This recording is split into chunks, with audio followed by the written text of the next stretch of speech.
छु। आज सम्मानित सर्वोच्च अदालतबाट भएको आदेशलाई लिएर सामाजिक सञ्जालहरू र मिडियाहरूमा केही अफवाहहरू फैलाइएको छ।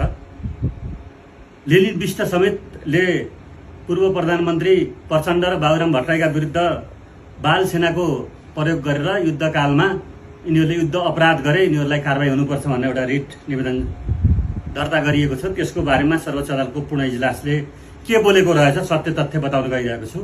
रिट निवेदकको माग दाबी के थियो भने सशस्त्र द्वन्द्वको क्रममा हामी बहिर्गमित लडाकु भन्न हामीलाई अपमान गरियो र हाम्रो पहिचान दिइएन।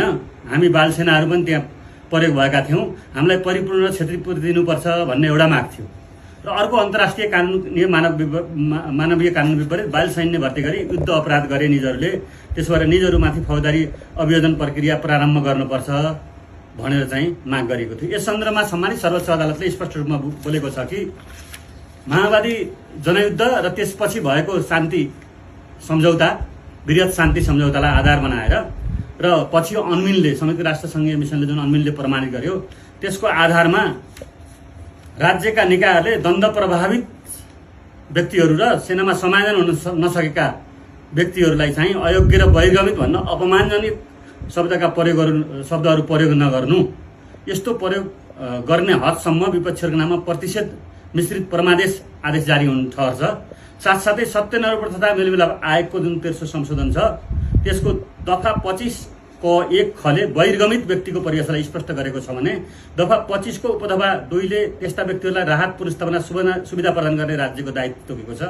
त्यस्तै गरेर बाल अधिकार सम्बन्धी महासम्बन्धी CRC को धारा 39 र धारा 7 ले पनि बालबालिकाको सर्वोत्तम हितमा कुरा गरेको छ र राज्य पक्षले सशस्त्र द्वन्द्वमा पीडित भएका त्यस्ता बालबालिकाहरूलाई शारीरिक र मनोवैज्ञानिक स्वास्थ्य लाभ र सामाजिक पुनर्एकीकरणका कार्यक्रमहरू चलाउनुपर्छ, सञ्चालन गर्नुपर्छ भनेर निर्देशनात्मक आदेश गरेको छ। र द्वन्द्वको कारण समाजमा अलगिएका व्यक्तिहरूलाई पुनः समाजसँग चाहिँ तपाईँको चाहिँ जोड्ने दायित्व राज्यको हो र उनीहरूलाई कुनै दैवा परोपकार भन्दा पनि सम्मानजनक सामाजिक पुनर्एकीकरणको लागि अनुकूल वातावरण निर्माण गर्न आवश्यक कदम चालिनुपर्छ भनेर यसरी राज्यले अगाडि बढाउने जुनसुकै कार्यक्रमहरूमा पनि शान्ति प्रक्रियाका बाँकी कामहरूलाई पूर्णता दिनको लागि राज्यले चाहिँ जिम्मेवार भएर चाहिँ परिपूर्णका कार्यक्रमहरू सञ्चालन गर्नु भनेर परमादेश जारी गरेको हो।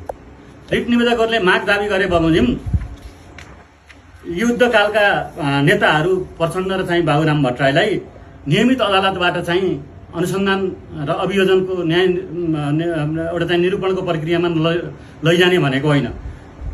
यो आदेशले के भन्यो भने संविधानले नै सङ्क्रमणकालीन न्यायको व्यवस्था गरेको र सङ्क्रमणकालीन न्यायका संयन्त्रहरू एउटा जीवित रहेको अवस्थामा सङ्क्रमणकालीन न्यायका प्रश्नलाई सत्यनिरूपण तथा मेलमिलाप आयोग र बेपत्ता पारिएका छानबिन आयोग मार्फत सम्बोधन गर्ने व्यवस्था छ।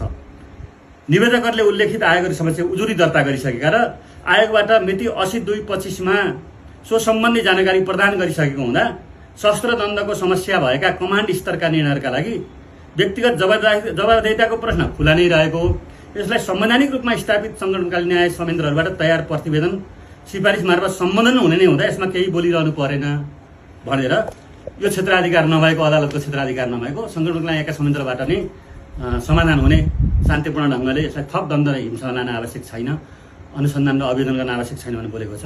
यसरी बोल्दा बोल्दै पनि केही मिडियाहरूले, सामाजिक सञ्जालहरूले र यो परिवर्तनलाई नपचाएका व्यक्तिहरूले एउटा अफवाह फैलाएर भ्रमित गराउन खोजेका छन्। मैले अन्त्यमा के भन्छु भने यो हल्ले हल्लाको देश हो। खनेर हेर्ने हो भने यहाँका प्रत्येक घरका झगहरूमा फगत हल्ले हल्ला थुप्रिएको पाइनेछ। त्यसैले यो हल्ले हल्लाको देश भनेर कवि भुपी शेरचनले व्यङ्ग्यात्मक रूपमा भनेको कविता फेरि चरितार्थ भएको छ। तपाईँहरू हल्लाको पछि नलाग्नु होला, यो सत्य तथ्य समाचारको पछि लाग्नु होला। आज भएको आदेश सङ्क्रमणको न्यायलाई सार्थक निष्कर्षमा पुर्याउनको लागि एउटा महत्त्वपूर्ण चाहिँ सन्देश हो। धन्यवाद।